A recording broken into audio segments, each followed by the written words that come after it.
నాకు కనిపించట్లేదు అలాగా మొదటి జోనపడున్నాయి. మేము ఇంచుమించు 7-8 గంటలు ప్రయాణం చేసి మీకోసం వచ్చాం. ଆମେ ପାଖାପାଖି 7-8 ଘଣ୍ଟା ଯାତ୍ରା କରିକି ଆପଣମାନଙ୍କ ପାଇଁ ଆସିଛୁ. మేము సంతోషంగా ఉన్నాం మిమ్మల్ని చూడటం. ଆମେ ଆନନ୍ଦରେ ଅଛୁ ଆପଣମାନଙ୍କୁ ଦେଖି. మీరు సంతోషంగా ఉన్నారా? ଆପଣମାନେ ଖୁସିରେ ଅଛନ୍ତି କି? గట్టిగా హల్లెలూయా చెప్పండి. ଜୋରରେ କହିବ ହାଲେଲୁୟା హల్లెలూయా. హల్లెలూయా. కొన్ని నిమిషాలు దేవుని యొక్క వాక్యాన్ని వినమని నేను కోరుతున్నాను. ଅଳ୍ପ ସମୟ ଆମେ ପ୍ରଭୁଙ୍କର ବାକ୍ୟ ଶୁଣିବା ପାଇଁ ଯିବା. దైవజనం ద్వారా అనేక విషయాలు దేవుడు మీతో మాట్లాడాడు. ଆଉ ପ୍ରଭୁଙ୍କର ଦାସଙ୍କ ଦେଇ ଅନେକ କଥା ଆପଣମାନେ ଶୁଣିଛନ୍ତି. ఇంకొన్ని మాటలు దేవుడు మీతో మాట్లాడబోతున్నాడు. ଆଉ ଅଳ୍ପ କିଛି କଥା ପ୍ରଭୁ ଆପଣଙ୍କ ସହିତ କଥା ହେବା ପାଇଁ ଯାଉଛନ୍ତି. వినడానికి సిద్ధంగా ఉన్నారా? ଶୁଣିବା ପାଇଁ ପ୍ରସ୍ତୁତ ଅଛନ୍ତି କି? ఎంతమంది వినడానికి କେତେ ଜଣ ଶୁଣିବା ପାଇଁ ପ୍ରସ୍ତୁତ ଅଛନ୍ତି? హల్లెలూయా. ହାଲେଲୁୟା.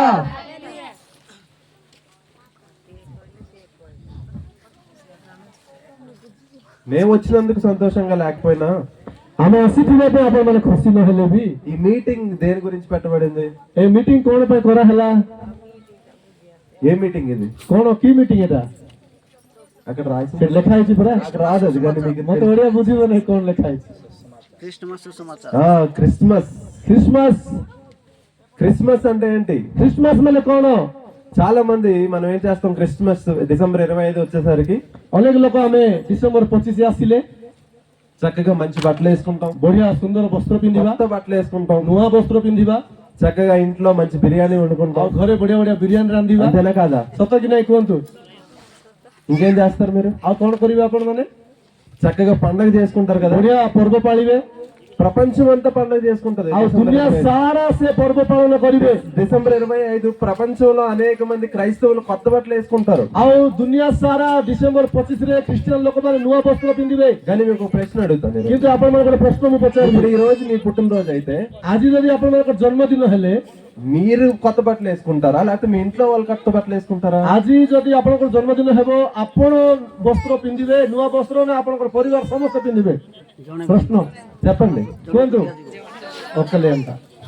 మీరే వేసుకుంటారు కదా. ଆପଣ ହିଁ ପିନ୍ଧିବେ ତ. కానీ యేసుక్రీస్తు యొక్క పుట్టినరోజుకి ప్రాముఖ్యత ఏంటో తెలుసా? କିନ୍ତୁ ଯୀଶୁଙ୍କର ଜନ୍ମରେ ଆଶ୍ଚର୍ଯ୍ୟ କଣ ଜାଣିଛନ୍ତି କି? ఆయన ఎప్పుడు తన పుట్టినరోజు జరుపుకోలేదు, కానీ ସେ କେବେ ବି ତାଙ୍କର ଜନ୍ମଦିନକୁ ସେ ନିଜେ ପାଳନ କରିନାହାନ୍ତି. କିନ୍ତୁ 33.5 సంవత్సరాలు భూమి మీద ఆయన జీవించారు. 33.5 ବର୍ଷ ଏଇ ଜଗତରେ ସେ ରହିଲେ. ఆయన ఎప్పుడు పుట్టినరోజు ସେ జరుపుకోలేదు, କେବେ ବି ସେ ଜନ୍ମଦିନ ପାଳନ କରିନାହାନ୍ତି. కానీ ఆయన చనిపోయిన తర్వాత, କିନ୍ତୁ ସେ ମରିଗଲା ପରେ, మరణాన్ని జయించి తిరిగి లేచిన తర్వాత, ସେ ମୃତ୍ୟୁକୁ ଜୟୀ ହେଇ ଉଠିଲା ପରେ, ఒక రాజ్యానికి వెళ్ళిపోయిన తర్వాత, ସ୍ୱର୍ଗରାଜ୍ୟକୁ ଗଲା ପରେ ఆయన వెంబడించిన ప్రతి ఒక్కరు ତାଙ୍କ ପଛରେ ଯାଉଥିବା ପ୍ରତ୍ୟେକ ଲୋକ 2000 సంవత్సరాల వరకు ଆଉ 2000 ବର୍ଷ ପର୍ଯ୍ୟନ୍ତ ప్రతి సంవత్సరము ఆయన యొక్క పుట్టినరోజు జరుపుకుంటున్నారు. ପ୍ରତ୍ୟେକ ବର୍ଷ ତାଙ୍କର ଜନ୍ମଦିନ ପାଳନ କରୁଛନ୍ତି. మన జన్మదినంలో మనం కొత్త బట్టలు వేసుకుంటామేమో తెలియదు, కానీ ଆମର ଜନ୍ମଦିନରେ ଆମେ ନୂଆ ବସ୍ତ୍ର ପିନ୍ଧିବୁ କଣ ଆମେ ଜଣା ନାହିଁ. କିନ୍ତୁ ఆయన పుట్టినరోజు ప్రపంచమంతా కొత్త బట్టలు କିନ୍ତୁ వేసుకుంటారు. ତାଙ୍କର ଜନ୍ମଦିନରେ ଦୁନିଆ ସାରା କଣ କରିବେ? ନୂଆ ବସ୍ତ୍ର ପିନ୍ଧିବେ. ତାଳି ମାରି ପ୍ରଭୁଙ୍କୁ ଧନ୍ୟବାଦ ଦେବା. హల్లెలూయా. ହାଲେଲୁୟା. అయితే ହେଲେ క్రిస్మస్ అంటే మనకి అసలు క్రిస్మస్ ఏంటో అర్థం కావాలి. ଆଉ ଖ୍ରୀଷ୍ଟମାସ ମାନେ ତାର ଅର୍ଥ କିଛି ଆମେ ଜାଣିବା ପାଇଁ ପଡିବ. క్రిస్మస్ మనం ఎందుకు జరుపుకుంటాం? ଆମେ ଖ୍ରୀଷ୍ଟମାସ କଣ ପାଇଁ କରିବା, ପାଳନ କରିବା? చాలా మంది క్రైస్తవులు ଅନେକ ଖ୍ରୀଷ୍ଟିଆନ ଲୋକ క్రిస్మస్ రాగానే ଆଉ ଖ୍ରୀଷ୍ଟମାସ ଆସିବା ସାଙ୍ଗେ ఇప్పుడు ସାଙ୍ଗେ నేను చెప్పినట్టు కొత్త బట్టలు వేసుకుంటారు, ମୁଁ କହିଲା ପରି ନୂଆ ବସ୍ତ୍ର ପିନ୍ଧିବେ, మంచిగా విందు చేసుకుంటారు, ఇంట్లో ବଢିଆ ଖାଇବା ପିଇବାଟା ଖାଇବେ, బంధువులందరినీ ଆଉ పిలుచుకుంటారు, ବନ୍ଧୁ ବାନ୍ଧବକୁ ଡାକିବେ, పండగ చేసుకుంటారు, ପର୍ବ ପାଳିବେ, చర్చెస్ లో స్కిట్స్ వేస్తూ ఉంటారు, ଆଉ ମଣ୍ଡଳୀ ମାନଙ୍କର ସ୍କିଟ୍ ଗୁଡା କରିବେ, డాన్సులు వేస్తూ ఉంటారు, ଡ୍ୟାନ୍ସ ଗୁଡା କରିବେ, చక్కగా చర్చికి వచ్చి తిరిగి వెళ్ళిపోతూ ఉంటారు. ଆଉ ଚର୍ଚ୍ଚକୁ ଆସୁଥିବେ ଆଉ ପଳେଇ ଯାଉଥିବେ. కానీ చాలా మంది యేసుక్రీస్తుని పట్టించుకోరు. କିନ୍ତୁ ଅନେକ ଲୋକ ଖ୍ରୀଷ୍ଟଙ୍କୁ କଣ କରିବେ ନାହିଁ, ସ୍ମରଣ କରିବେ ନାହିଁ. పండగ చేసుకుంటారు కానీ యేసుక్రీస్తుని పట్టించుకోరు. ସେମାନେ ପର୍ବ ପାଳିବେ କିନ୍ତୁ ଖ୍ରୀଷ୍ଟଙ୍କୁ ମନେ ପକାଇବେ ନାହିଁ. ବହୁତ ଲୋକ ଅଛନ୍ତି. ఇప్పుడు మీ ఇంట్లో మీ అబ్బాయి గాని మీ అమ్మాయి గాని పుట్టినరోజు జరుపుకుంటున్నారు అనుకోండి, ଏବେ ଆପଣଙ୍କର ଘରେ ଆପଣଙ୍କର ପୁଅକୁ କି ଝିଅକୁ ଜନ୍ମଦିନ ପାଳନ କରୁଛନ୍ତି ବୋଲନ୍ତୁ. మీరు మంచి బిర్యానీ వండారు, ଆପଣମାନେ ବଢିଆ ବିରିୟାନୀ ରାନ୍ଧିଲେ, చాలా చక్కగా ఆనందంగా తిరుగుతూ ఉన్నారు, ଆଉ ବହୁତ ବଢିଆରେ ଆପଣ ବୁଲୁଛନ୍ତି, ఇంట్లో వాళ్ళందరూ ఆనందంగా తిరుగుతూ ఉన్నారు. ଘର ଲୋକ ସମସ୍ତେ ଆନନ୍ଦରେ ବୁଲୁଛନ୍ତି. కానీ ఎవరైతే పుట్టినరోజు జరుపుకుంటున్నారో ମାତ୍ର କିଏ ହେଲେ ତାର ଜନ୍ମଦିନ ଅଛି, ఆ వ్యక్తిని పక్కన పెట్టేసి କିନ୍ତୁ ସେଇ ବ୍ୟକ୍ତିକୁ ଯଦି ଆପଣ ସାଇଡ୍ ରଖିଦେବେ, ఆ వ్యక్తిని పట్టించుకోకుండా ఉంటే ତାକୁ ଯଦି ଆପଣ ମାନେ ବିଲକୁଲ କେୟାର ନେବେ ନାହିଁ, అది బాగుంటుందా? ସେଟା ଭଲ ଥିବ କି? ଆପଣଙ୍କର ପୁଅର ଭଲ కదా? ଜନ୍ମଦିନ କରୁଥିବେ, ତାକୁ ସାଇଡ୍ ରଖିଦେଇଥିବେ, ଭଲ ହେବ କି? యేసుక్రీస్తు క్రిస్మస్ అంటే యేసుక్రీస్తు యొక్క పుట్టినరోజు. ଆଉ ଖ୍ରୀଷ୍ଟମାସ ମାନେ ଯୀଶୁ ଖ୍ରୀଷ୍ଟଙ୍କର ଜନ୍ମଦିନ ରୂପେ ଘୋଷିତ. ఆయన్ని మనం ప్రాధాన్యంగా చేసుకోవాలి. ఆ రోజు ତାଙ୍କୁ ହିଁ ଆମେ ପ୍ରାଧାନ୍ୟ ଦେବାର ଅଛି ସେଇ ଦିନ। యేసుక్రీస్తు వారు ఈ లోకంలో పుట్టినప్పుడు కూడా ఆయన పుట్టినప్పుడు పుట్టడానికి చోటు లేదట, సత్రంలో చోటు లేదట. ଆମେ ଦେଖୁଛୁ ତାଙ୍କ ଜନ୍ମ ପାଇଁ ମଧ୍ୟ ସ୍ଥାନ ମଧ୍ୟ ମିଳୁନାହିଁ ସେ ଜନ୍ମ ଗ୍ରହଣ ఆయన କରୁଥିବା ఎక్కడ ସମୟରେ। పడుకోబెట్టారు? ତାକୁ କୋଉଠି ଶୁଆଇଲେ? పశువుల పాకలో. ଆମେ ଦେଖୁଛୁ କି ଗୋଟେ ଶାଳାରେ ତାଙ୍କୁ ଶୁଆଉଛନ୍ତି। స్థలము లేక పశువుల పాకలో పరుండబెట్టారు. ତାଙ୍କୁ ଜାଗା ନଥିବା ହେତୁ ଗୋଟେ ଗୁହାଳରେ ତାଙ୍କୁ ଶୁଆଇବାର ଆମେ ఈ ଦେଖୁଛୁ। రోజు కూడా చాలా కుటుంబంలో ఆయనకి స్థలం ఇవ్వట్లేదు, ଆଜି ମଧ୍ୟ ଅନେକ ପରିବାରରେ ତାଙ୍କୁ ଜାଗା ଦେଉନାହାନ୍ତି, ఆయనకి స్థానం ఇవ్వట్లేదు. ତାଙ୍କୁ ସ୍ଥାନ ଦେଉନାହାନ୍ତି, అన్ని చేసుకుంటున్నారు క్రిస్మస్ పేరుతో, ସବୁ କରି ଘଣୁଛନ୍ତି ଖ୍ରୀଷ୍ଟମାସ ନାମରେ, కానీ వారి జీవితాల్లో క్రీస్తుకు స్థానం କିନ୍ତୁ ఇవ్వట్లేదు. ତାଙ୍କର ଜୀବନରେ ଖ୍ରୀଷ୍ଟଙ୍କୁ ଜାଗା ନାହିଁ। ఆయనకి స్థానం ఇవ్వాలి మనం, ତାଙ୍କୁ ଜାଗା ଦେବାର ଅଛି ଆମେ। లేకపోతే క్రిస్మస్ ఎంత ఆరంభంగా జరుపుకున్న అది వ్యర్థం. ନହେଲେ ଆମେ ଖ୍ରୀଷ୍ଟମାସ କେତେ ଆନନ୍ଦରେ ବ୍ୟବହାର କଲେ ମଧ୍ୟ ତା ବ୍ୟର୍ଥ ଅଟେ। అయితే ఈ రోజు 3 విషయాలు నేను మీతో ଆଜି మాట్లాడాలను. ଆପଣମାନଙ୍କୁ 3ଟା କଥା ମୁଁ କହିବା ପାଇଁ మీకు ଚାହୁଁଛି, అర్థమైనట్టు నేను చెప్తాను. ଆପଣଙ୍କୁ ବୁଝିଲା ପରି କହିବା ପାଇଁ ଇଚ୍ଛା ఈ କରୁଛି। మెసేజ్ మీకు గుర్తుండిపోవాలి. ଏଇ ମେସେଜ ଆପଣଙ୍କର ମନରେ ରହିଯିବାର ଅଛି। 3 విషయాలు నేను చెప్తాను. 3ଟା କଥା ଆପଣମାନେ କହିବି। ఒకసారి బైబిల్ గ్రంథం ఉన్నవారందరూ తెరవండి. యోహాను సువార్త 1వ అధ్యాయము. ଥରେ ଆମେ ବାଇବେଲ ଖୋଲିବା ଆଉ ଯୋହନ ଲିଖିତ ସୁସମାଚାର ପ୍ରଥମ ପଦ ଦେଖିବା। ପ୍ରଥମ ପର୍ବର 1వ అధ్యాయం 14వ వచనం ఎవరైనా మీరు ଓକେ, చదవండి. ପ୍ରଥମ ପର୍ବର ପ୍ରଥମ ପଦ ଆପଣମାନେ କିଏ ଜଣେ ମାଉଥ ନେଇକି ପଢନ୍ତୁ। 14వ వచనం. ପ୍ରଥମ 1:14।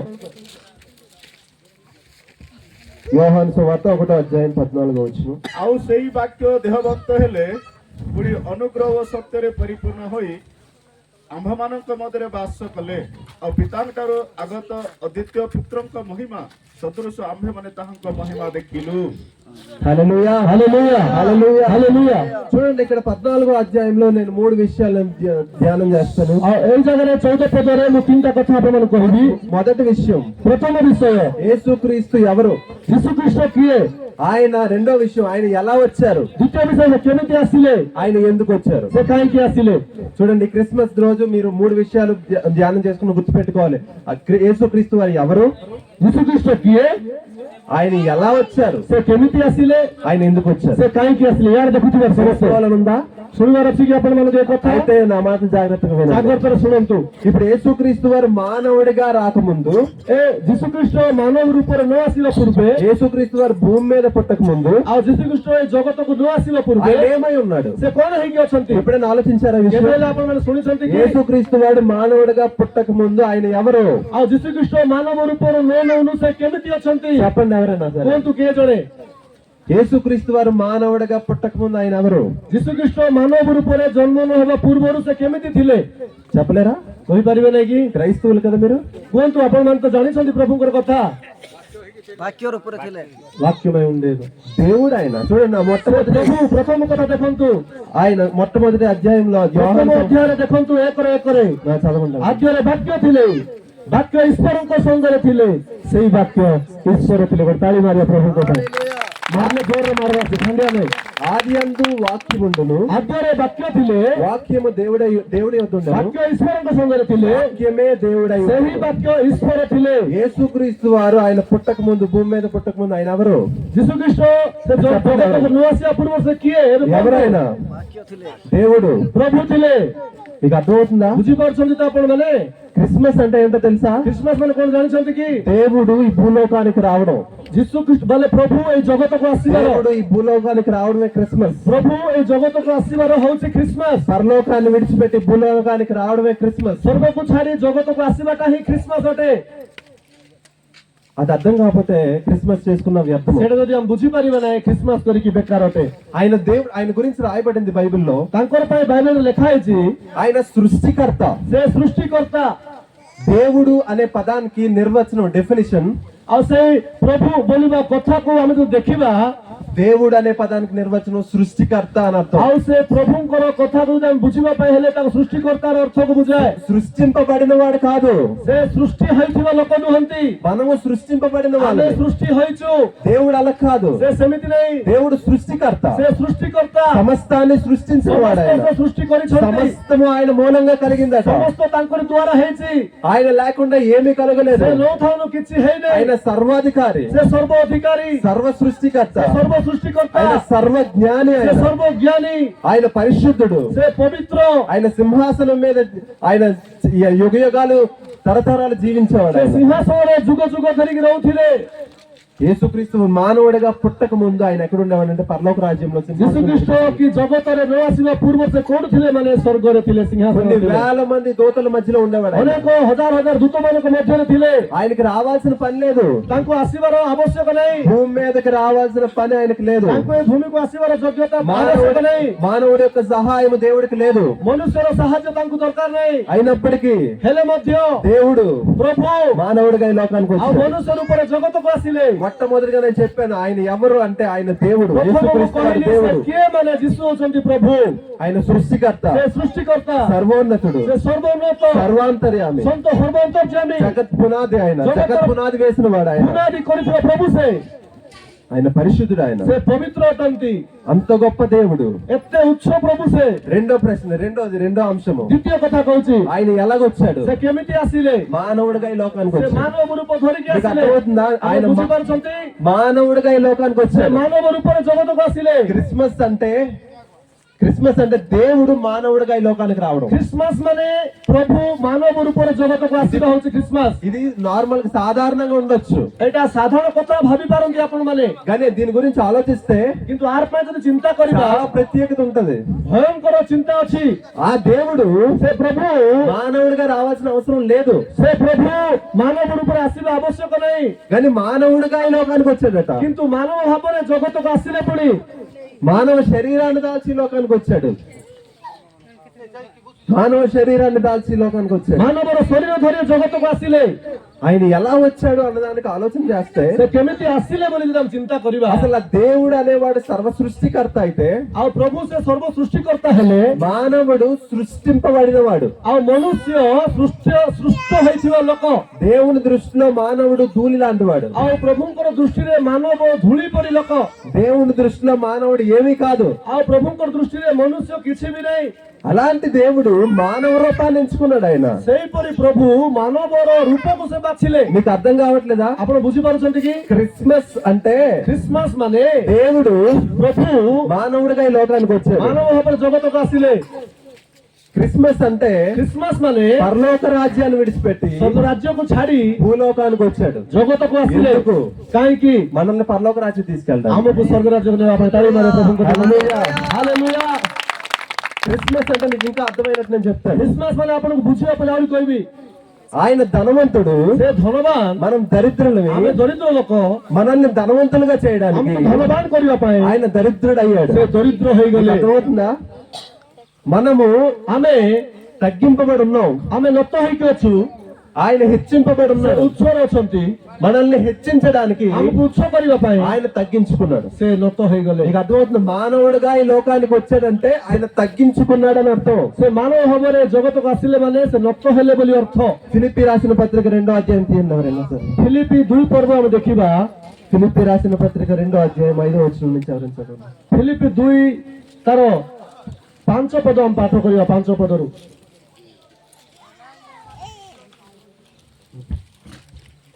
ଖ୍ରୀଷ୍ଟ ଯୀଶୁଙ୍କର ଯେପରି ମନ ଥିଲା ତୁମମାନଙ୍କର ସେହିପରି ମନ ହେଉ। 2:5 నుంచి చదవండి. ସେ ଈଶ୍ୱରଙ୍କ ରୂପୀ ହେଲେ ଈଶ୍ୱର ସହିତ ସମାନ ହୋଇ ରହିବା ନିଜ ନିମନ୍ତେ ଧରି ରଖିବାର ବିଷୟ ମନେ କଲେ ନାହିଁ, କିନ୍ତୁ ମନୁଷ୍ୟ ସଦୃଶ ହୋଇ ଦାସ ରୂପ ଧାରଣ କରି ଆପଣାକୁ ଶୂନ୍ୟ କଲେ। చాలు చూడండి, అక్కడ రాయబడి ఉంది. ଦେଖନ୍ତୁ ଏ ଜାଗାରେ ଲେଖା ఆయన ହେଲା దేవుడట, ସେ ପ୍ରଭୁ ପୁଣି దేవుడితో సమానుడు, ସେ ପ୍ରଭୁଙ୍କ ସହ ସମାନ, కానీ ఆయన దాసుని స్వరూపం ధరించుకున్నాడు. କିନ୍ତୁ ସେ ଦାସତ୍ୱର ସମାନ ହେଇଗଲେ। అదే క్రిస్మస్. ସେଇଟା ହିଁ ଖ୍ରୀଷ୍ଟମାସ। దేవుడు ପ୍ରଭୁ దాసుని స్వరూపం ధరించుకున్నాడు. ଦାସ ରୂପ ହେଇଗଲେ। రాజులకు రాజు ରାଜା ମାନଙ୍କର ରାଜା ఒక బానిస అయ్యాడు. ଗୋଟେ ବାନିସ ହେଇଗଲେ। రాజులకు రాజు ରାଜା ମାନଙ୍କର ରାଜା ఒక దాసుడు అయ్యాడు. ଗୋଟେ ଦାସ ହେଇଗଲେ। ఆయన దేవుడు ସେ ପ୍ରଭୁ మానవుడి రూపంలో ମାନବ రూପରେ ଜଗତକୁ ଆସିଲେ। అదే క్రిస్మస్. ସେଇଟା ହଉଛି ఇంకా ଖ୍ରୀଷ୍ଟମାସ। చెప్తున్నాను, అక్కడ చూడండి, శూన్యం అని రాయబడింది, రిక్తుడు అని రాయబడింది అక్కడ. ଆଉ ଆମେ ଦେଖୁଛୁ ମୋର ପ୍ରଭୁଙ୍କ ଲୋକମାନେ ଏଇ ଯାର କଥା ଲେଖା ହେଇଛି, ఆయన రిక్తుడిగా మారాడని ఉంటారు చూడండి. ସେ କଣ ହେଇଗଲେ? ଦାସ రూପ ଶୂନ୍ୟ କଲେ। శూన్య కోలే. శూన్యం అంటే ఏంటి? సున్నా, జీరో. ଶୂନ୍ୟ କଲେ ମାନେ କଣ ହେଇଗଲେ ସେ ଜିରୋ మీకు ହେଇଗଲେ అర్థమవుతుందా క్రిస్మస్ అంటే ఏంటో? ବୁଝିପାରୁଛନ୍ତି ଆପଣ ମାନେ ఆయన హీరో, ఆయన ସେ ହିରୋ నీకోసం నా కోసం జీరో అయ్యాడు. ଆପଣଙ୍କ ପାଇଁ ମୋର ପାଇଁ ସେ ଜିରୋ ఈ ହେଇଗଲେ। విషయం మీకు అర్థమైతే యేసయ్యను వదలరు. ఏ విషయం ଆପଣ ଜାଣିଲେ ପ୍ରଭୁଙ୍କୁ ଛାଡ଼ିବେ ନାହିଁ। ఇదే క్రిస్మస్. ଏଇ ଖ୍ରୀଷ୍ଟମାସ క్రిస్మస్ అంటే పండగ కాదు. ଖ୍ରୀଷ୍ଟମାସ ମାନେ ପର୍ବ ନାହିଁ। ఆయన సింహాసనాన్ని విడిచిపెట్టి తగ్గించుకొని జీరో అయిపోయాడు ସେ మన కోసం. ସିଂହାସନକୁ ଛାଡ଼ିକରି ଆସି ଶୂନ୍ୟ ହେଇଗଲେ, ସେଇଟା ହଉଛି ଖ୍ରୀଷ୍ଟମାସ। సహోదరులారా, అర్థమవుతుంది మీకు? ଭାଇମାନେ ବୁଝିପାରୁଛନ୍ତି ତ? ఆయన ఎలా వచ్చాడంటే మానవుడిగా జీరో అయిపోయి శూన్యమైపోయి రిక్తుడిగా దాసుని స్వరూపం ధరించుకొని వచ్చాడు ఆయన. ସେ କେମିତି ଆସିଲେ ମାନେ ଶୂନ୍ୟ ହେଇଗଲେ, ସେ ଦାସତ୍ୱ ହେଇଗଲେ, ଆମର ପାଇଁ ସେ ନତ ହେଇଗଲେ, ଆମର ପାଇଁ ସେ ସର୍ବହରା ହେଇକି ଜଗତକୁ ఎందుకో ଆସିଲେ। తెలుసా? କାହିଁକି ଜାଣିଛନ୍ତି? నిన్ను హెచ్చించడానికి, ଆପଣଙ୍କୁ ମତେ ଉଠେଇବା నన్ను ପାଇଁ, హెచ్చించడానికి, ଆମକୁ ଉଠେଇବା నిన్ను ପାଇଁ, పరలోక రాజ్యం ଆପଣଙ୍କୁ తీసుకెళ్ళడానికి, ସ୍ୱର୍ଗ ରାଜ୍ୟକୁ ନେବା ପାଇଁ, నిన్ను ధనవంతుడిగా ତୁମକୁ చేయడానికి, ଧନବାନ କରିବା ପାଇଁ, ତାଳି నిన్ను ମାରିବା ନାହିଁ, hero చేయడానికి, ତୁମକୁ ହିରୋ କରିବା ପାଇଁ।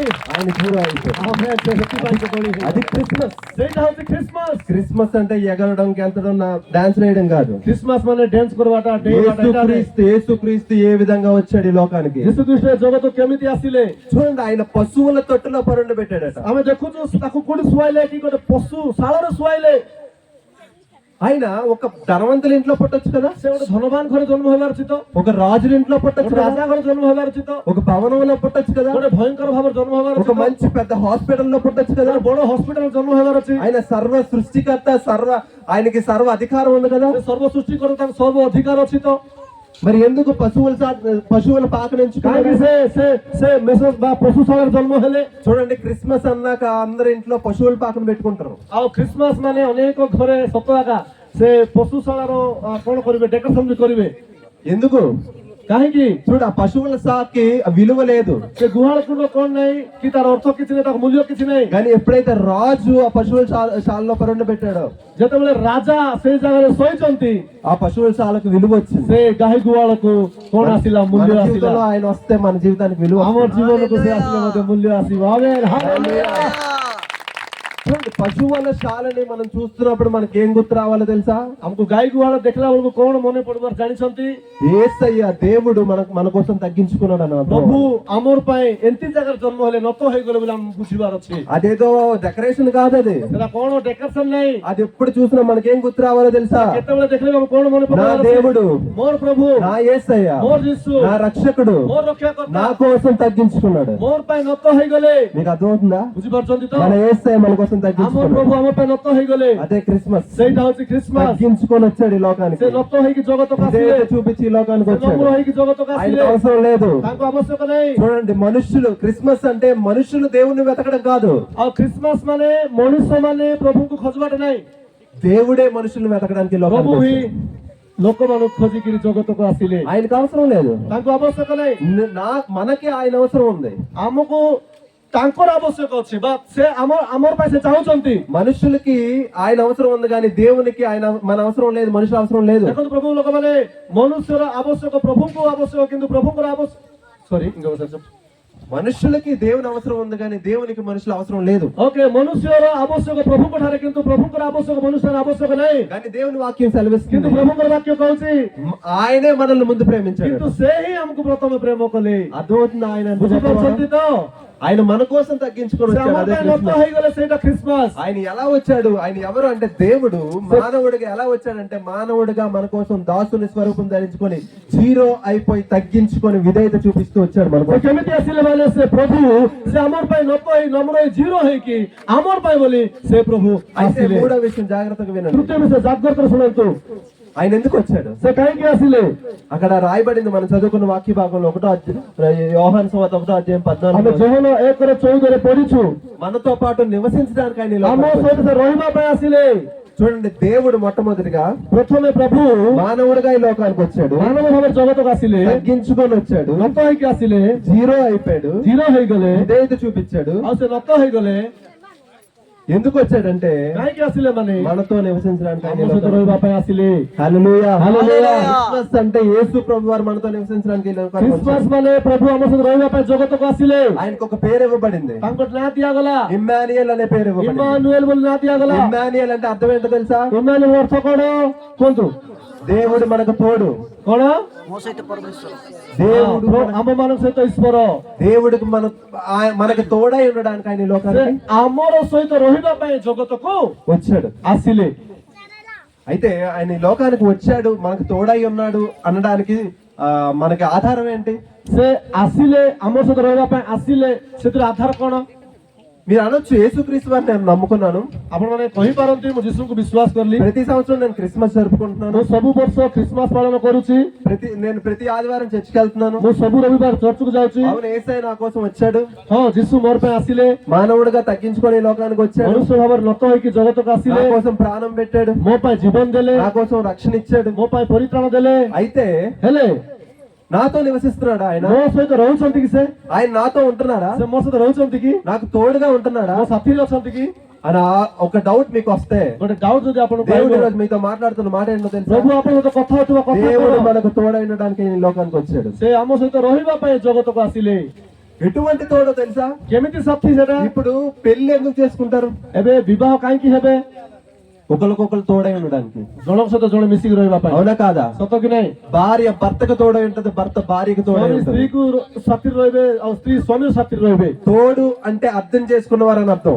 ଆଉ ସାଥୀ ବା ଆମ ସହିତ ରହିବା ମାନେ ଜଣକୁ ଜଣେ ଅର୍ଥ କରିବାଟା ତାର ଅର୍ଥ। భార్యాభర్తల మధ్యలో మంచి అండర్స్టాండింగ్, అర్థం ଆଉ చేసుకుంటారు, ସ୍ୱାମୀ ସ୍ତ୍ରୀ ସୁନ୍ଦର ଭାବରେ ନିଜ ନିଜ ବୁଝାବୁଝି ହେଇକି ରହିବେ ବୋଲିବା ଅର୍ଥ। బాగా అర్థం చేసుకుంటారు, ସେମାନେ నిଜ ନିଜ ଭଲ ଭାବି ଜାଣିବେ, తోడై ఉంటారు। ନିଜ ନିଜ ଗୋଟିଏ ଜାଗାରେ ରହିବେ। ఇప్పుడు దేవుడు కూడా మనకు తోడై ఉన్నాడు। ଏବେ ପ୍ରଭୁ ମଧ୍ୟ ଆମ ସହିତ ଅଛନ୍ତି। అంటే మన కోసం తగ్గించుకొని వచ్చిన దేవుడు, ଆମ ପାଇଁ ନତ ହେଇକି ଆସିଥିବା ପ୍ରଭୁ, మన స్థాయికి దిగి వచ్చిన దేవుడు, ଆମର ପରି ହେଇକି ଆସିଥିବା ପ୍ରଭୁ, మన స్థాయికి తగ్గించుకొని దిగి రావడానికి కారణం ఏంటో తెలుసా? ଆମର ପରି ସେ ନତ ହେଇକି ଓହ୍ଲେଇ ଆସିବାର କାରଣ କଣ ଜାଣିଛନ୍ତି କି? మనల్ని అర్థం చేసుకోవడానికి। ଆମକୁ ବୁଝିବା ପାଇଁ। మీరు అనొచ్చు, యేసయ్య నన్ను అర్థం చేసుకుంటాడా? ଯୀଶୁ ମତେ ବୁଝିବେ କି? మీకు ఒక ప్రశ్న రావచ్చు, యేసు ప్రభు నన్ను నా బాధను అర్థం చేసుకుంటారా? ଯୀଶୁ ମୋର ପାଇଁ ବୁଝିବେ କି? ତାଙ୍କୁ ମୋର ବାଧା ଜଣା କି? నా సమస్యను అర్థం చేసుకుంటారా? ସମସ୍ତେ ଜାଣିପାରିବେ କି? నా నొప్పిని అర్థం ମୋର చేసుకుంటారా? କଥାକୁ ସେ ସମ୍ଭାଳିବେ నా କି? కుటుంబంలో ఉండే సమస్యను అర్థం ମୋର చేసుకుంటారా? ପରିବାରର ସମସ୍ୟା ସେ ଜାଣିପାରିବେ କି? అనుకోవచ్చు, ఆయన ఎలా అర్థం చేసుకుంటారు? ଆପଣ ଜାଣିପାରିବେ, ବୁଝିପାରିବେ, ସେ କେମିତି କରିବେ? నేను పడిన బాధ ఆయన పడలేదు కదా, ମୁଁ କରିଥିବା କଷ୍ଟ ସେ ପାଇନାହାନ୍ତି ତ? నేను అనుభవించిన బాధ ఆయన అనుభవించలేదు కదా, ମୁଁ ପାଇଥିବା ଦୁଃଖ ସେ ପାଇନାହାନ୍ତି ତ? ఆయన ఎలాగ అర్థం చేసుకుంటారు? ସେ କେମିତି ବୁଝିପାରିବେ? మీకు ఈ ప్రశ్న ఉంటే ଆପଣଙ୍କୁ ଯଦି ପ୍ରଶ୍ନ ରହିବ, నేను ఈరోజు మీతో మాట్లాడుతున్న మాట ఏంటో ପ୍ରଭୁ తెలుసా? ଆପଣଙ୍କ ସହିତ କଥା ହଉଛନ୍ତି। దేవుడు మన సమస్యలన్నీ అనుభవించాడు కాబట్టి అర్థం చేసుకుంటాడు ఆయన। ପ୍ରଭୁ ଆମର ସମସ୍ୟା ସବୁ ସେ ବହିଲେ ପାଇଁ ସେ ଆମକୁ ବୁଝିପାରିବେ। మీకు అర్థమవుతుంది, ఆయన అనుభవించాడట మన సమస్యలన్నీ, ସେ ଆମର ସମସ୍ୟା ସବୁ ସେ ଅନୁଭବ କଲେ। మనకి తోడై ఉండడానికి ఆయన వచ్చాడు అంటే, ଆମର ସାଥୀ ହେଇକି ରହିବା ପାଇଁ ସେ ଆସିଲେ ମାନେ, మనతో నివసించడానికి ఆయన వచ్చాడు అంటే, ଆମ ସହିତ ରହିବା ପାଇଁ ସେ ଆସିଲେ ମାନେ, మన బాధను అర్థం చేసుకోవడానికి ఆయన వచ్చాడంటే, ଆମର ବାଧା ବୁଝିବା ପାଇଁ ସେ ଆସିଲେ ମାନେ, ఆయన సమస్యలు మన బాధలు అన్ని ఆయన అనుభవించాడు కాబట్టి। ଆମର ସମସ୍ୟା ଆମର ବାଧା ସବୁ ସେ ଅନୁଭବ କଲେ ପାଇଁ। మీరు ఒక ప్రశ్న అడగొచ్చు, నిజంగా ఆయన మన బాధలు అనుభవించాడా? ଆପଣ ମାନେ ଗୋଟେ ପ୍ରଶ୍ନ ପଚାରି ପାରିବେ, ସତରେ ସେ କଣ ଆମର ବାଧାକୁ ଅନୁଭବ କଲେ କି? అనుభవించడం అంటే ఎక్స్పీరియన్స్ చేయడం, మీకు అర్థమైనా చెప్పండి। ମାନେ ଆପଣଙ୍କର ବାଧାକୁ ସେ ବୁଝିପାରିବେ, ଏଇ ପ୍ରକାର ଆପଣ ମାନଙ୍କୁ ପ୍ରଶ୍ନ ଆସିପାରେ। ఒక సమస్యను తీసుకుందాం, ଗୋଟେ ସମସ୍ୟାକୁ ଆଣିବା। ఒకవేళ మీరు పేదరికంతో బాధపడుతున్నారు అనుకోండి, ଯଦି ଆପଣ ମାନେ ଭୋକରେ ଯଦି ବା ଅଭାବରେ ଯଦି ଗତି କରୁଛନ୍ତି, ఇంట్లో ఆర్థిక పరిస్థితి బాగాలేదు, ଯଦି ଘରେ ଆପଣଙ୍କୁ ଅର୍ଥର ଅବସ୍ଥା ବହୁତ ଖରାପ ଅଛି, పేదరికంతో బాధపడుతున్నారు, ବହୁତ ଆପଣ ଗରିବ ଅବସ୍ଥାରେ ଅଛନ୍ତି, ఇప్పుడు మీరు అనొచ్చు, నేను పేదరికంలో ఉన్నాను, నా యేసయ్య ఎప్పుడైనా ఆ బాధను అనుభవించాడా అని ଏବେ అనొచ్చు। ଆପଣ ମାନେ କହିପାରିବେ ମୁଁ ଗରିବ ଅବସ୍ଥାରେ ଅଛି, ପ୍ରଭୁ କେବେ ମୋର ବାଧାକୁ ଦେଖିଲେ କି? నా స్థితిని అర్థం చేసుకోవడానికి ఆయన అనుభవించాలి కదా అనొచ్చు మీరు। ମୋର ଗତିକୁ ସେ ଜାଣିବା ପାଇଁ ସେ ଅନୁଭବ କରିବାର ଅଛି ତ ବୋଲି ଆପଣ ଭାବିପାରିବେ। కానీ యేసు ప్రభు వారు పేదరికాన్ని అనుభవించారు। କିନ୍ତୁ ଯୀଶୁ ସେ ମଧ୍ୟ କଣ ହେଲେ ଗରିବ ଅବସ୍ଥାକୁ ଅନୁଭବ କଲେ। ఆయన ఏ కుటుంబంలో పుట్టాడు తెలుసా? ସେ କୋଉ ପରିବାରରେ ଜନ୍ମ ହେଲେ? రాజు కుటుంబంలో పుట్టలేదు ସେ ఆయన, ରାଜା ପରିବାର ଜନ୍ମ ହେଇନାହାନ୍ତି, భవనంలో పుట్టలేదు ఆయన, ସେ ଭବନରେ ଜନ୍ମ ହେଇନାହାନ୍ତି, డబ్బున్న వారి ఇంట్లో పుట్టలేదు ఆయన, ଟଙ୍କା ଥିବା ଘରେ ନାହିଁ, ఒక పేదవాళ్ళ ఇంట్లో పుట్టాడు ఆయన। ଗୋଟେ ଗରିବ ଘରେ ସେ ଜନ୍ମ ହେଲେ। మరియమ్మ యేసేపు ఎవరో తెలుసా? బీదురాలు। ଆଉ ମରିୟମ ଜୋସେଫ ସେମାନେ ଗରିବ ଲୋକ ଅଟନ୍ତି। వాళ్ళకి అసలు ప్రెగ్నెన్సీ అయిన తర్వాత ఏదైనా ఎక్కడికైనా వెళ్ళి హాస్పిటల్ కి వెళ్ళడానికి కూడా ఆ టైంలో డబ్బులు లేవాలి। ସେମାନଙ୍କର ପ୍ରେଗନେନ୍ସି ବା ଯୀଶୁଙ୍କର ସେ ପ୍ରେଗନେନ୍ସି ସମୟରେ କୋଉଠି ହସ୍ପିଟାଲକୁ ଯିବା ପାଇଁ ଏପରି ସେମାନଙ୍କୁ ଟଙ୍କା ବି ନଥିଲା। ఆయన పేదరికాన్ని అనుభవించాడు. ఆయన ସେ ମଧ୍ୟ ସେ ଗରିବ ଅବସ୍ଥାକୁ ଅନୁଭବ କଲେ। ఈ రోజు నేను పేదరికంలో ఉన్నాను, నన్ను యేసయ్య నన్ను అర్థం చేసుకుంటాడా, మనుషులు నన్ను అర్థం చేసుకోవట్లేదు అంటే యేసయ్య మీ పేదరికాన్ని అర్థం చేసుకోగలడు. ఆయన ଆପଣ ଆଜି ଆପଣଙ୍କର ଦୁଃଖ ଅବସ୍ଥାକୁ ମନୁଷ୍ୟମାନେ ବୁଝିପାରୁନାହାନ୍ତି ଯଦି ଭାବୁଛନ୍ତି ଯୀଶୁ ଖ୍ରୀଷ୍ଟ ଆପଣଙ୍କର ଗରିବ ଅବସ୍ଥାକୁ ସେ ଅନୁଭବ କରନ୍ତି। అయితే ఇంకొక సమస్యను చెప్తాను నేను. ଆଉ ଗୋଟେ ସମସ୍ୟା କହିବି, ఇప్పుడు చాలా మందికి తల్లిదండ్రులు ఉండరు. ଆଉ ଅନେକ ଲୋକଙ୍କୁ ମା ବାପା ରହିବେ ନାହିଁ। నా తండ్రి లేడు, ମତେ ବାପା ନାହିଁ, చిన్నప్పటి నుంచి నా తల్లే పెంచింది, ଛୋଟ ବେଳରୁ ମୋର ମା అది ହିଁ ఎంత ମତେ ପାଳିଲା। కష్టమో మీకు తెలుసా ସେଟା କେତେ କଷ୍ଟ ତମକୁ ଜଣା କି అని నన్ను అడగొచ్చు. ବୋଲି ଆପଣମାନେ ପଚାରି అది ପାରିବେ। నాకు తెలియపోవచ్చు, ସେଟା ମୁଁ ନ కానీ ଜାଣିପାରେ, యేసయ్యకు తెలుసు. ଯୀଶୁଙ୍କୁ ଜଣା। ఎందుకో తెలుసా, କାହିଁକି అది కూడా ఆయన అనుభవించాడు. ସେଟା ବି ସେ ଅନୁଭବ ఆయన କଲେ। చిన్నప్పుడే తన తండ్రి యేసేపు చనిపోయాడు. ఆయన ଆଉ ଛୋଟ ସମୟରେ ହିଁ ଆମେ ଦେଖୁଛୁ ଜୋସେଫ ମରିଗଲେ। చిన్నప్పటి నుంచి ఎవరు పెంచారో తెలుసా వాళ్ళని? ଛୋଟ ବେଳରୁ କିଏ କିଏ କିଏ ତାଙ୍କୁ ପାଳିଛନ୍ତି? తన తల్లి అయిన మరియా. ତାଙ୍କର ମା ମରିୟମ ତାଙ୍କୁ ପାଳିଲେ। చిన్నప్పటి నుంచి తండ్రి లేడు, ఈ లోక సంబంధమైన తండ్రి లేడు. ଆଉ ଛୋଟ ବେଳରୁ ଯୀଶୁଙ୍କୁ ଜଗତରେ ଯୋଉ ବାପାର ପରିଚିତ ଥିଲା ସେ ନାହାନ୍ତି। యేసుక్రీస్తు వారు కూడా 30 సంవత్సరాలు ఎంతో కష్టపడి పెరిగారు. ఆయన ଯୀଶୁ ମଧ୍ୟ 30 ବର୍ଷ କଷ୍ଟରେ ବଞ୍ଚିଲେ। ఆయన పెద్ద కుమారుడు, ସେ ବଡ ପୁଅ, ఇంటికి పెద్ద కుమారుడు. ସେ ఆయన ଘରକୁ ବଡ ପୁଅ। ఇంటికి పెద్ద కుమారులకు ఉండే బాధ్యత ఏంటో మీకు తెలుస్తుంది. ଘରର ବଡ ପୁଅକୁ ଥିବା ବୋଝ ଆପଣ ମାନଙ୍କୁ ଜଣା। ఆ బాధ్యతను కూడా ఆయన అనుభవించాడు. ସେ ବୋଝକୁ ମଧ୍ୟ ସେ ବୋହିକି ଚାଲିଲେ। చిన్నప్పటి నుంచి కష్టపడి వచ్చిన కుటుంబం మరియమ్మ కుటుంబం. ଆଉ ମରିୟମର ପରିବାର ଛୋଟ ବେଳରୁ କଷ୍ଟ କରିଥିବା ପରିବାର। మరియమ్మకి తన భర్త యేసేపు చనిపోయాడు, ଆଉ ମରିୟମକୁ ତାଙ୍କର ସ୍ୱାମୀ ଜୋସେଫ ମରିଗଲେ। అది కూడా యేసుక్రీస్తు వారు అనుభవించారు. ସେଟା ମଧ୍ୟ ଯୀଶୁ ଖ୍ରୀଷ୍ଟ ଅନୁଭବ ఒకవేళ କରିଛନ୍ତି। మీరు ఆ పరిస్థితిలో ఉన్నా ଯଦି ଆପଣ ସେ ପରିସ୍ଥିତିରେ ଥିଲେ ବି యేసయ్య దగ్గరికి వెళ్ళి ଯୀଶୁଙ୍କ ପାଖକୁ ଯାଇ ఇది నా పరిస్థితి అని ଏଇଟା చెప్పుకుంటే ମୋର ପରିସ୍ଥିତି ବୋଲି କହିଲେ ఆయన అర్థం చేసుకుంటారు. ସେ ଆପଣଙ୍କୁ ବୁଝିବେ, ఎందుకంటే ఆయన అనుభవించారు. ସେ ଅନୁଭବ କରିଛନ୍ତି। అయితే ఇంకొక సమస్య మీకు ଠିକ చెప్తాను. ଅବଶ୍ୟ ଆଉ ଗୋଟେ ସମସ୍ୟା କହିବି। చాలా సమస్యలు ఉంటాయి కదా మనకి. ଅନେକ ସମସ୍ୟା ଆମକୁ ରହିବ। మన జీవితానికి చాలా సమస్యలు ఉంటాయి ରହିବ కదా. କି ନାହିଁ ଆମର ଜୀବନରେ? ଅନେକ ସମସ୍ୟା ରହିବ କି ନାହିଁ? అన్ని చాలా సమస్యలు ఉంటాయి. ଅନେକ ସମସ୍ୟା ରହିବ। అయితే ఇంకొక సమస్య తీసుకుంటే ଆଉ ଗୋଟେ ସମସ୍ୟା ଦେଖିବା, రోగం అనే సమస్య తీసుకుందాం. ରୋଗର ସମସ୍ୟାକୁ ନେବା। అందరికీ రోగాలు వస్తాయి, ଅନେକଙ୍କୁ ରୋଗ ଆସିବ, అందరికీ నొప్పులు వస్తాయి ଅନେକଙ୍କୁ ବଥା ଆସିବ। అనొచ్చు. మీరు నాకు వచ్చిన రోగము, నాకు వచ్చిన నొప్పి, దాని బాధ ఏంటో మీకు తెలియదండి అని అనొచ్చు. ଆପଣମାନେ କହିପାରିବେ ମତେ ଆସିଥିବା ରୋଗ, ମତେ ଆସିଥିବା ବଥା ତୁମକୁ ଜଣା ନାହିଁ ବୋଲି କହିପାରିବେ। యేసుక్రీస్తు వారు చెప్పారు అనుకోండి, ଯୀଶୁ କହିଲେ ବୋଲନ୍ତୁ, యేసయ్యకి ఆ పెయిన్ ఏంటో ఆ నొప్పి ఏంటో ఆయనకు బాగా తెలుసు. ଯୀଶୁଙ୍କୁ ମଧ୍ୟ ସେ ବଥା ଜଣା। ఎందుకంటే ఆయన అనుభవించాడు. କାହିଁକି ନା ସେ ଅନୁଭବ ఎక్కడ କରିଛନ୍ତି। అనుభవించాడు ఆయన? କୋଉଠି ସେ ଅନୁଭବ କଲେ? ఎక్కడ అనుభవించాడు చెప్పండి. କୁହନ୍ତୁ ଯୀଶୁ ଖ୍ରୀଷ୍ଟ କୋଉଠି ବଥାକୁ ଅନୁଭବ କଲେ? యేసుక్రీస్తు వారు బాధను ఎక్కడ ଚଞ୍ଚଳ ହୁଅନ୍ତୁ, କୋଉଠି ତାଙ୍କର ବଥାକୁ ଅନୁଭବ କଲେ? సిలువలో అనుభవించాడు ఆయన. କୃଷରେ ସେ ବଥାକୁ ଅନୁଭବ କଲେ। సిలువలో అనుభవించిన బాధ ప్రపంచంలో ఎవరు అనుభవించలేదు. କୃଷରେ ସେ ଯୋଉ ବଥାକୁ ସମ୍ଭାଳିଲେ ଦୁନିଆରେ କିଏ ସମ୍ଭାଳି ନାହାନ୍ତି। ఆయనలో ఉండే రక్తం అంతా పోయిందట. ତାଙ୍କ ଠାରୁ ରକ୍ତ ସବୁ ଝଡ଼ିଗଲା ପୁଣି। మనలో ఉండే రక్తం పోతే మనం నీరసం అయిపోతాం. ଆମ ପାଖରେ ଚାଲିଗଲେ ରକ୍ତ ଆମେ ଦୁର୍ବଳ ହେଇଯାଇଥାଉ। ఆయన తల మీద ముళ్ళకిరీటం పెట్టబడింది. ତାଙ୍କର ମସ୍ତକରେ କଣ୍ଟାର ମୁକୁଟ ଦେଲେ। ఒకటి తక్కువ 40 కొరడ దెబ్బలు కొట్టారు. ଆଉ ଗୋଟିଏ 40ଟା କରୋନା ମାରିଲେ। ఆ రోజుల్లో రోమా ప్రభుత్వం వారు ସେ ସମୟରେ ରୋମା ସାମ୍ରାଜ୍ୟ ఎవరికైనా సరే శిక్ష విధించాలి అంటే କାହାକୁ ମଧ୍ୟ ଯଦି ଦଣ୍ଡ ଦେବାର ଅଛି 40 కొరడ దెబ్బలు కొడితే చచ్చిపోతాడు మనిషి. 40ଟା କରୋନା ମାରିଲେ ପୁଣି ଲୋକ ମରିଯିବ। యేసుక్రీస్తు వారు ఒకటి తక్కువ 40 కొరడ దెబ్బలు କିନ୍ତୁ అనుభవించారు. ଯୀଶୁଙ୍କୁ 39ଟା କରୋନା ପ୍ରହାର କରାଯାଇଛି। ఒక కొరడాతో కొడితే ଗୋଟେ କରୋନା ଯଦି ମାରିଲେ ఇంత మాంసం మొత్తం బయటకు వచ్చింది. ଏତେ ମାଂସ ପୁଣି ବାହାରକୁ ଆସିବ। ఎంత నొప్పి ఒక్కసారి କେତେ ఆలోచించండి. ବଥା ଆପଣ ମାନେ ଚିନ୍ତା କରନ୍ତୁ। ఆయన 2 చేతులకి 2 మేకులు, ତାଙ୍କର 2ଟା ହାତକୁ 2ଟା କଣ୍ଟା, కాళ్ళకి మేకులు, ଗୋଡକୁ କଣ୍ଟା। ఆయన నీరసం అయిపోయాడు. ସେ ପୁରା କଣ ହେଇଗଲେ, ମାନେ ପୁରା ନିରାଶ ବା କଣ ହେଇଗଲେ, ସେ ବ୍ୟଥା ହେଇଗଲେ, ସେ ఆయన ఇప్పుడు ଦୁର୍ବଳ ହେଇଗଲେ। అనుభవించలేదా బాధ? ସେ ବାଧାକୁ ଅନୁଭବ କରିନାହାନ୍ତି କି? ఇప్పుడు మనకు వచ్చే ఈ రోగము, ଏବେ ଆମକୁ ଆସିବା ରୋଗ, చిన్న చిన్న రోగాలు, ସାନ ସାନ ରୋଗ, అవన్నీ యేసయ్య దగ్గర తీసుకెళ్తే ସେଟା ସବୁ ଯଦି ଯୀଶୁଙ୍କ ପାଖକୁ ନେବା, మనకు వచ్చే బాధను కూడా ఆయన అర్థం చేసుకుంటాం. ଆମକୁ ଆସିବା ଦୁଃଖକୁ ମଧ୍ୟ ସେ ବୁଝିପାରିବେ। ఎందుకంటే ఆయన శిలువలో అనుభవించాడు. କାହିଁକି ମାନେ ସେ କୃଷରେ ହତ ହେଇଛନ୍ତି। అర్థమైందా? ବୁଝିପାରିଲେ ତ? ఆయన మొట్టమొదటిగా పేదరికాన్ని అనుభవించాడు. ସେ ପ୍ରଥମେ ଗରିବ ଅବସ୍ଥାକୁ ଅନୁଭବ କଲେ। కుటుంబంలో ఎవరైనా తల్లిదండ్రులు పోయినా సరే ఎవరు ఒక సపోర్ట్ లేకపోయినా అది కూడా అనుభవించాడు. ପରିବାରରେ କିଏ ଚାଲିଗଲେ ମଧ୍ୟ, କିଏ ସପୋର୍ଟ ନଥିଲେ ବି କେମିତି ଚଳିବାର ଅଛି ତାହା ବି ସେ ଅନୁଭବ କଲେ। మనకు రోగం వస్తే దాని బాధ ఎలాగుంటది అది కూడా అనుభవించాడు. ଆମକୁ ରୋଗ ଆସିଲେ ତାର ବ୍ୟଥା କେମିତି ଥିବ ସେଟା ବି ସେ ଅନୁଭବ କଲେ। ఇంకా ఏం అనుభవించాడు? ଆହୁରି କଣ ସେ ଅନୁଭବ କରିଥିଲେ? మనుషులకి ఇంకే సమస్యలు ఉంటాయి ମନୁଷ୍ୟର କଣ ସମସ୍ୟା ଥିବ? చెప్పండి ఎవరైనా? କୁହନ୍ତୁ, మనుషులకి ఇంకే କୁହନ୍ତୁ, సమస్యలు କଣ? ఉంటాయి? అవమానం అనే సమస్య ఉంటది. ମନୁଷ୍ୟର କଣ ଥିବ କି ଅପମାନିତ ସମସ୍ୟା ଥିବ। కొంతమంది మనుషులు మనల్ని అవమానిస్తారు.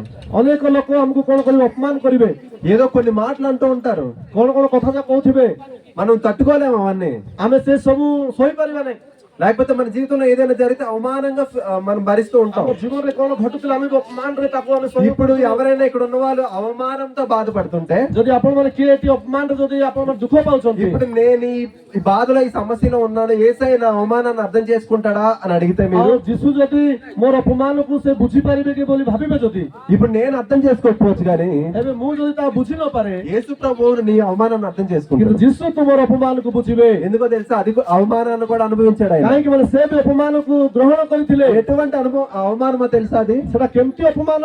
ఇప్పుడు మీరున్నారు, ଏବେ ଆପଣ ମାନେ ଅଛନ୍ତି, ఇప్పుడు నేను ଏବେ ମୁଁ తిన్నగా మీ దగ్గరికి వచ్చి ସିଧା ଆପଣଙ୍କ ପାଖକୁ ଆସିକି మీ మొహం మీద ఉమ్మేస్తే అది ఎంత అవమానం? ଆପଣଙ୍କର ମୁହଁରେ ଥୁମ୍ପି ଦେଲେ ଆପଣ ମାନେ ଖୁସି ହେବେ କି? అంతకన్నా అవమానం ఇంకేదైనా ఉంటుందా? ସେଇପରି ଠାରୁ ଅପମାନ କଣ ଅଛି କି? యేసు క్రీస్తు వారి మొహం మీద ఉమ్మేశారు, ଆଉ ଯୀଶୁଙ୍କର ମୁହଁରେ ଥୁମ୍ପି ଦେଲେ అంతకన్నా అవమానం ఇంకేం ఉండదు. ତା ଠାରୁ ଅପମାନ ଆଉ କଣ ଅଛି?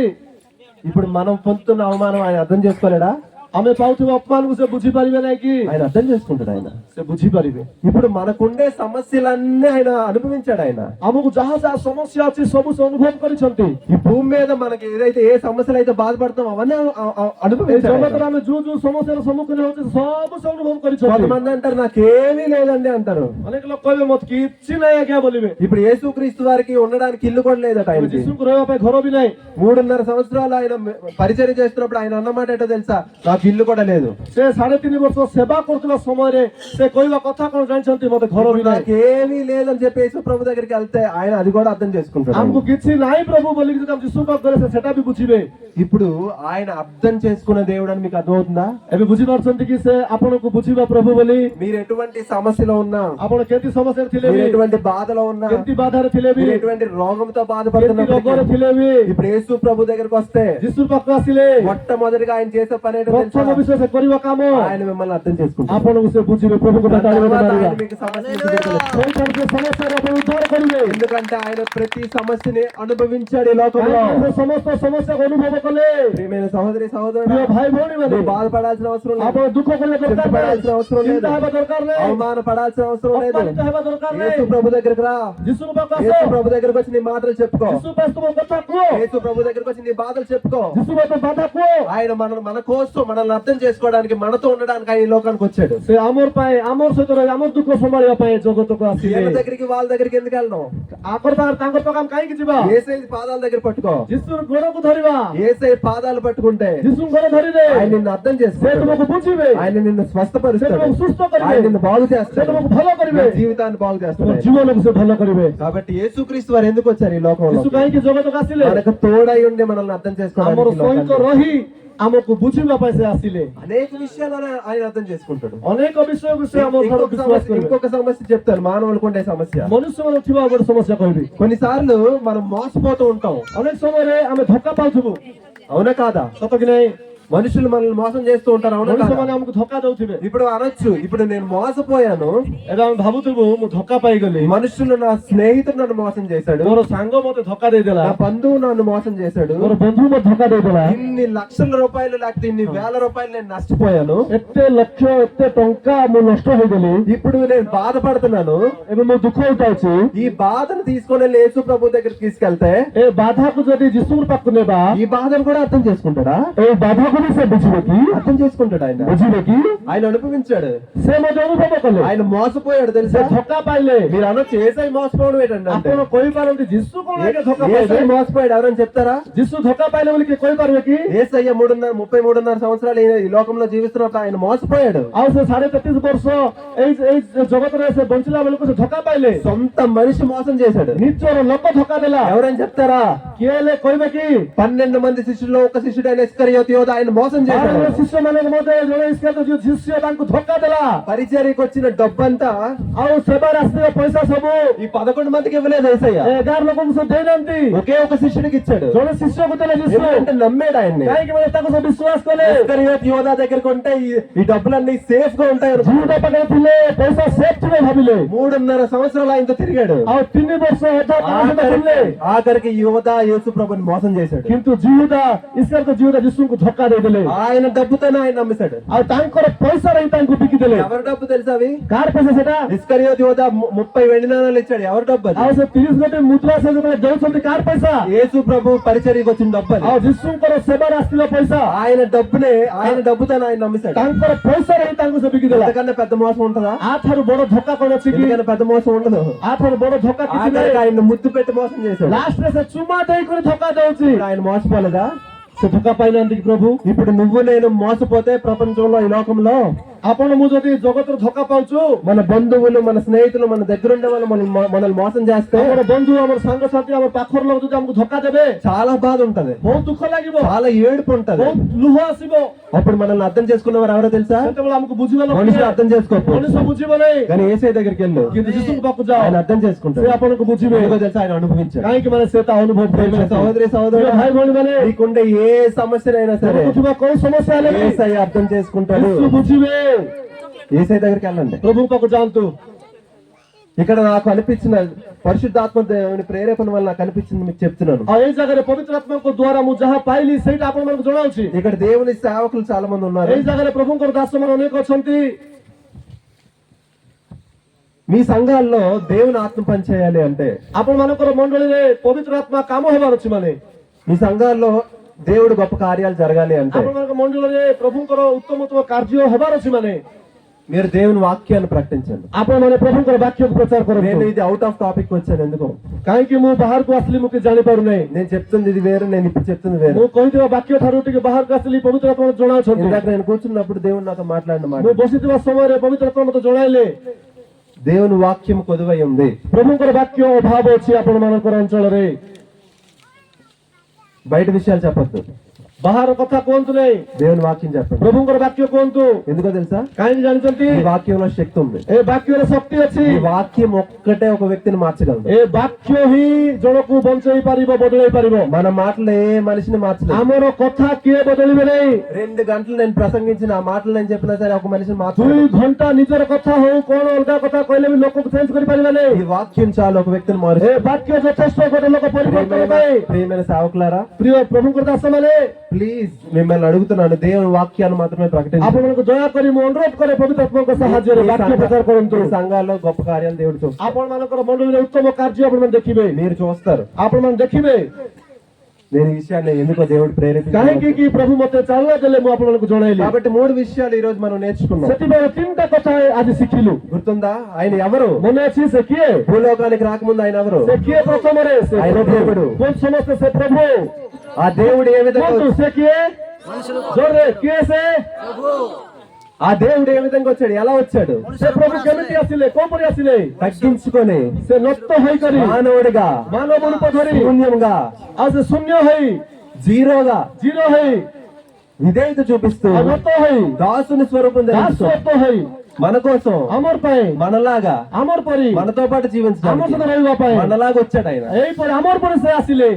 పశువుల పాకను ఎంచుకున్నాడు. ସେ ଗାଈ ଗୁହାଳକୁ ବାଛିଲେ। ఆయన దేవుడు ఎలాగొచ్చాడంటే ସେ ପ୍ରଭୁ తగ్గించుకొని କେମିତି ଆସିଲେ? వచ్చాడు. ନତ ହେଇକି ଆସିଲେ। రెండో విషయం, దేవుడు తగ్గించుకొని వచ్చాడు. ଦ୍ୱିତୀୟ ବିଷୟ, ప్రథమ విషୟ ସେ ପ୍ରଭు ఆయన ଦ୍ୱିତୀୟ తగ్గించుకొని ବିଷୟ ନତ ହେଇକି ଆସିଲେ। ఆయన తగ్గించుకొని రావడానికి కారణం ఏంటి? మూడోది, ସେ ନତ ହେଇକରି ଆସିବାର କାରଣ ତୃତୀୟ ବିଷୟ నిన్ను నన్ను అర్థం చేసుకోవడానికి. ଆପଣଙ୍କୁ ମତେ ବୁଝିବା ପାଇଁ। చూడండి, ఒక విషయం మీకు చెప్తాను. ଗୋଟେ କଥା କହିବି, ఇప్పుడు జంతువులకి బాధ ఉంటే ଆଉ ପଶୁ ମାନଙ୍କୁ ଯଦି ବାଧା କି କଷ୍ଟ ଥାନ୍ତା, కొన్నిసార్లు కుక్కలు ఏడుస్తాయి అంటారు. ଅନେକ ସମୟରେ କୁକୁର କାନ୍ଦିବ ବୋଲି କହିବେ। మనం అర్థం చేసుకోగలమా?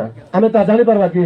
మనం అర్థం చేసుకోలేం కదా. ଆମେ ବୁଝିପାରିବା? କୁକୁର କାନ୍ଦିଲେ ଆମେ ବୁଝିପାରିବା କି? ఇప్పుడు దేవుడు కూడా మనల్ని అర్థం చేసుకోవాలంటే ପ୍ରଭୁ ମଧ୍ୟ ଆମକୁ ବୁଝିବା ପାଇଁ ହେଲେ మానవుడిగా ఈ లోకానికి రావాలి. ସେ ମାନବ రూପ ଧରି జగତକୁ ଆସିବାର ఆయన ଅଛି। తగ్గించుకొని రావాలి. ఆయన ସେ ନତ ହେଇକି ଆସିବାର ଅଛି। ఆయన ఎందుకు వచ్చాడంటే నిన్ను నన్ను అర్థం చేసుకోండి. ସେ କାହିଁକି ଆସିଲେ ମାନେ ତୁମକୁ ମତେ ବୁଝିବା ପାଇଁ ଆସିଲେ। మూడో విషయం, ତୃତୀୟ ବିଷୟ, ఆయన మనల్ని అర్థం చేసుకోవడానికి ସେ వచ్చాడు. ଆମକୁ ବୁଝିବା ପାଇଁ ଆସିଲେ। మన ఏ సమస్య అయినప్పటికీ, କୋଉ ସମସ୍ୟା ହେଲେ ବି, అనేక సమస్యలు మీకు చెప్పాను నేను. ଅନେକ ସମସ୍ୟା କହିଲି, రోగము, ରୋଗ మోసము, ଆଉ ଧୋକା, అవమానము, ଅପମାନ, పేదరికము, ଗରିବ ଅବସ୍ଥା, ఇంకేం చెప్పాను? కుటుంబ ଆଉ సమస్యలు, କଣ କହିଲି, కుటుంబର ପରିସ୍ଥିతి, ఏ సమస్య అయినా କୋଉ ସମସ୍ୟା ହେଲେ ବି యేసు దగ్గరికి వస్తే ଯୀଶୁ ପାଖକୁ ଆସିଲେ మిమ్మల్ని అర్థం ଉଚ୍ଚ చేసుకోండి. କରତାଳି ପ୍ରଭୁଙ୍କ ପାଇଁ ଦୌଡ଼ାନ୍ତି ବୁଝିବେ ପ୍ରଭୁଙ୍କ ଲୋକମାନେ। మీ దగ్గర ఉండే మనుషులు, ଆପଣଙ୍କ ମଣିଷମାନେ, మీ కుటుంబంలో ఉన్న వాళ్ళు ତୁମ ପାରିବାରିକ ଲୋକମାନେ కొన్నిసార్లు వాళ్ళు అర్థం చేసుకోకపోవచ్చు. ଅନେକ ସମୟରେ ଆପଣଙ୍କୁ ବୁଝି ନ ପାରନ୍ତି। కొన్నిసార్లు బాధ అనిపిస్తుంది కదా. ଅନେକ ସମୟରେ ଦୁଃଖ ଲାଗିବ ତ। మన కుటుంబంలో ఉన్న వాళ్ళే కొన్నిసార్లు మనల్ని అర్థం ଆରେ చేసుకోవాలి. ମୋର ପରିବାର ଲୋକ ଆକା ମତେ ବୁଝିପାରୁନାହାନ୍ତି। కొన్నిసార్లు దూరంగా వెళ్ళిపోయి ఒంటరిగా ఏడవాలనిపిస్తుంది ଅନେକ కదా. ସମୟରେ ଦୂରକୁ ଯାଇକି ଏକଲା ହେଇ କାନ୍ଦି ବୋଲି నా ଭାବିବେ। కుటుంబమే నన్ను అర్థం ମୋର చేసుకోవట్లేదు. ପରିବାର ମତେ ବୁଝୁନାହାନ୍ତି। కొన్నిసార్లు కుటుంబం మనల్ని అర్థం ଅନେକ చేసుకోవచ్చు, ସମୟରେ ପରିବାର ଆମକୁ ନ ବୁଝିପାରନ୍ତି, కానీ యేసయ్య మనల్ని అర్థం କିନ୍ତୁ చేసుకోవాలి. ଯୀଶୁ ଆମକୁ ବୁଝିବେ। 110% 100% ఆయన అర్థం 100ରୁ చేసుకుంటాడు. 100 ସେ ଆମକୁ ବୁଝିବେ। ఎందుకు ଜୋରରେ ଜୋରରେ ସେ ଆମକୁ ବୁଝିବେ। କାହିଁକି ఎందుకు అర్థం చేసుకుంటాడు? କାହିଁକି ବୁଝିବେ? ఆయన అనుభవించాడు కాబట్టి. ସେ ଅନୁଭବ କରିଛନ୍ତି। మన సమస్యలను ఆయన అనుభవించాడు, ଆମର ସମସ୍ୟା ସବୁ ସେ మనలాగా ବୁଝିଛନ୍ତି। జీవించాడు ଆମ కాబట్టి. ଉପରେ ସେ ବଞ୍ଚିଛନ୍ତି। మనం ఏ పరిస్థితులు గుండా వెళ్ళామో ଆମେ ଯୋଉ ପରିସ୍ଥିତି ଯାଇକି ଗଲୁ ఆ పరిస్థితులు అన్ని అనుభవించాడు ସେ ఆయన. ସବୁ ପରିସ୍ଥିତି ସେ ଅନୁଭବ కాబట్టి ఆయన କରିଛନ୍ତି। అర్థం చేసుకుంటాడు. ସେଥିପାଇଁ ସେ ବୁଝିପାରିବେ। ప్రియమైన సహోదరి ପ୍ରିୟ సహోదరుడు, ଭାଇ ଭଉଣୀ ମାନେ, నేను ముగించేస్తున్నాను. ମୁଁ ଶେଷ କରୁଛି। కొన్ని మాటలతో నేను ముగించేస్తున్నాను. କିଛିଟା କଥା କହି ମୁଁ ఈ ସମାପ୍ତ రోజు କରିବି। మీకు ఏ సమస్య ఉన్నప్పటికీ ଆଜି ଆପଣଙ୍କୁ ସମସ୍ୟା ఈ ଥାଉ, విషయం గుర్తు పెట్టుకోండి, ଏ ବିଷୟ ବୁଝନ୍ତୁ। యేసయ్య మిమ్మల్ని అర్థం చేసుకుంటాడు. ଯୀଶୁ ଆପଣଙ୍କୁ ବୁଝିବେ।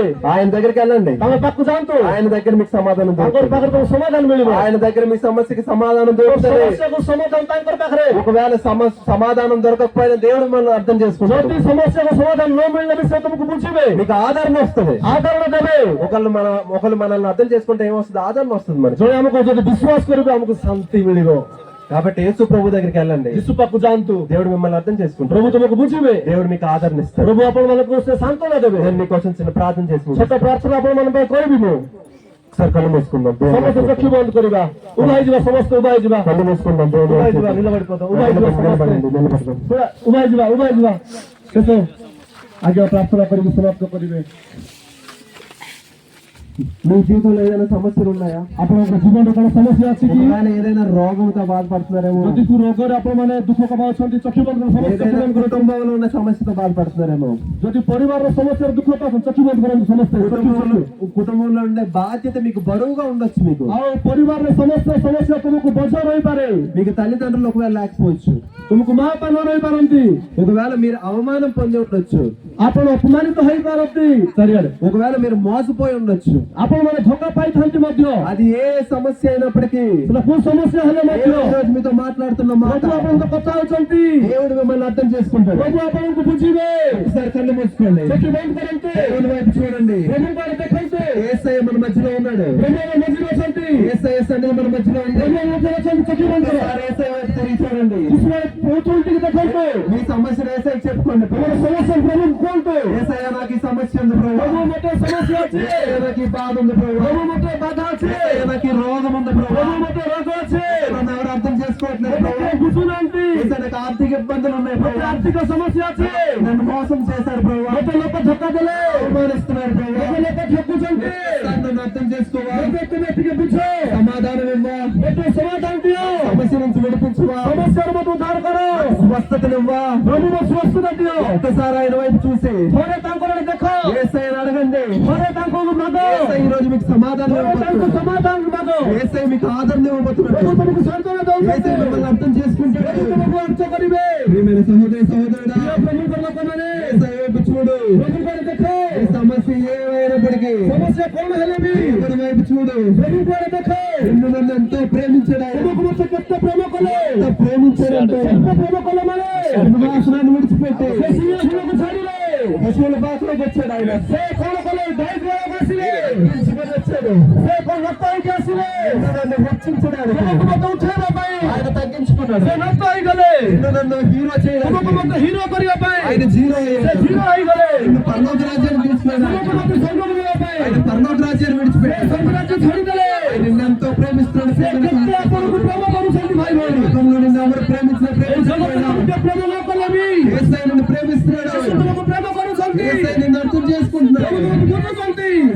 నువ్వు భయపడకు, భయపడలే, బాధపడకు, దుఃఖపడలే, ఏడవద్దు, అందలే, చింతపడద్దు. ଚିନ୍ତାକରଲେ, యేసయ్య నీకు తోడై ఉన్నాడు. ପ୍ରଭୁ ତୁମ ସାଥୀ ଅଛନ୍ତି, నీకు నాకు తోడై ఉన్నాడు. ମୋର ସାଥୀ ଅଛନ୍ତି, నీతో పాటు నివసించడానికి, ତୁମ ସହିତ ରହିବା ପାଇଁ, నాతో పాటు ଆମ నివసించడానికి ସହିତ ରହିବା ପାଇଁ ఆయన లోకానికి ସେ వచ్చాడు. ଜଗତକୁ ଆସିଲେ। క్రిస్మస్ ସେଇଟା ହିଁ ଖ୍ରୀଷ୍ଟମାସ। నీతో తోడై ఉండడానికి, ତୁମ ସହିତ ରହିବା ପାଇଁ, నాకు తోడై ఉండడానికి, ମୋତେ ରହିବା ପାଇଁ, ఇమ్మానుయేల్ గా అంటే ଇମ୍ମାନୁଏଲ ହେଇ ରହିବା ପାଇଁ ఈ లోకానికి ସେ వచ్చాడు. ଜଗତକୁ ଆସିଲେ। అదే క్రిస్మస్. ସେଇଟା ଖ୍ରୀଷ୍ଟମାସ। క్రిస్మస్ దినాన దేవుడు ଏ ଖ୍ରୀଷ୍ଟମାସ ଦିନ କଥା ହେଲେ నువ్వు భయపడద్దు, ତୁମେ ଭୟ କରଲେ, పడద్దు, ଚିନ୍ତା କରଲେ, ఇక్కడ పడద్దు. ତୁମେ ଭୟ କରଲେ।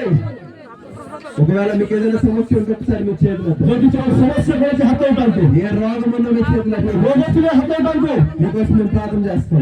হাত উঠাতে ঠিক করতে ఎందుకంటే యేసు ప్రభువు কিন্তু সমস্যা আছে, কু রোগ আছে আপনাদের আপনাদের হাত అది ఏ উঠাতে, సమస్య ఇంట్లో ఉండే సమస్య అయినప్పటికీ তা কু সমস্যা হলে যদি কাকার যদি সমস্যা আছে রোগ রোগ হয়, ব্যথা সমস্যা হয়, ব্যথা হয়। হাত উঠান্তু అది ఇంట్లో సమస్య అయినా ঘরের সমস্যা বি হোক, ఒంట్లో సమస్య అయినా শরীরের সমস্যা বি হোক, మీ పనిలో సమస్య అయినా আপনার কার্যের সমস্যা হোক, ఆర్థిక ఇబ్బందులైనా আর্থিক সমস্যা হোক, నిన్ను అందరిని తక్కువగా చూసిన నిన్ను తక్కువగా যদি লোক তোমাকে అది ছোট করে দেখুଛନ୍ତି, నువ్వు మోసపోయినా তুমি ধোকা পাইছিলে বি, అది ఏ సమస్య అయినప్పటికీ সেটা কোন সমস্যা হলে বি, ఒకసారి చేతులు ఎత్తండి. হাত উঠাও প্রার্থনা করুছো, I pray for you. మీకోసం হাত উঠাও প্রার্থনা করুছো। పరిశుద్ధుడా, পবিত্র পিতা యేసు ప్రభువా, যিশু রাজা, అవును ప్రభు మా కోసం ఈ లోకానికి వచ్చావు. অপবাই জগতকে আসিল, తగ్గించుకొని ఈ లోకానికి వచ్చావు. রক্ত জগতকে আসিল, నిజంగా నువ్వు దేవుడివి, তুমি প্রভু, మానవుడిగా ఈ లోకానికి তুমি వచ్చావు. মানবের উপর জগতকে আসিল, ఆశ్చర్య స్వరూపం ధరించుకొని వచ్చావు. আশ্চর্য জগতকে আসিল, మాతో నివసించడానికి ఈ లోకానికి వచ్చావు. ঔষধ রইলাতে আসিল, మా కోసం వచ్చావు ప్రభు. ওপাই আসিল, మమ్మల్ని అర్థం చేసుకోవడానికి వచ్చావు. আমাকে বুঝিলাতে আসিল, మీ బిడ్డలు ఎవరైతే చేతులు ఎత్తారో ప్రభు, তোমার হাত উঠাইছেন প্রভু, ఏ సమస్య ఉన్నప్పటికీ কোন সমস্যা তুলেবি, ప్రతి బిడ్డను నువ్వు అర్థం সমস্ত చేసుకోవాలి. তুমি বুঝিলাতে সাহায্য করো, ప్రతి కన్నిటిని నువ్వు সব রোগ তুমি తొడవు. বুঝি দিও, ప్రతి రోగముని యేసునామములో সব রোগ যিশুর নামে তুমি করে দিও। యేసయ్యని పొందాల్సింది. প্রভু তোমাকে ধন্যবাদ দৌছি, యేసుని స్తోత్రం রাজা ప్రభు. তোমাকে ধন্যবাদ యేసయ్య দৌছি, ప్రజల హృదయంలో గొప్ప కార్యం তোমার చేయండి. হৃদয়ে কার্য করো, జీవితాల గొప్ప కార్యం তোমার చేయండి. জীবনে কার্য করো, చేతులు ఎత్తారు. তোমার হাতে উঠাইছেন అద్భుత కార్యాలు చూడండి. তোমার কার্য দেখিবার আছে, ఆశ్చర్య కార్యాలు আশ্চর্য చూడండి. কর্ম দেখিবার আছে, మన జీవితాల్లో నెమ్మది জীবনে শান্তি আসো, సమాధానం కలగాలి, সমাধান আসো, స్వస్థత కలగాలి. সুস্থতা আসো। ఇక్కడికి వచ్చిన ప్రతి బిడ్డను దీవించండి, আশীর্বাদ প্রত্যেককে তুমি ఆశీర్వదించండి, আশীর্বাদ করো, కృప చూపించండి. তুমি দয়া করো বলি యేసుక్రీస్తు నామములో যিশুর নামে వేడుకుంటున్నాం. আজ হচ্ছে পিতা, ఆమేన్. আমেন। প্রভুকে আমার উৎস করে তোমাদের প্রভুকে ধন্যবাদ দেবা। మీ అందరికీ నా ధన్యవాదాలు. সমস্ত নমস্কার। ఇక్కడికి నన్ను ఇన్వైట్ చేసిన ప్రతి సేవ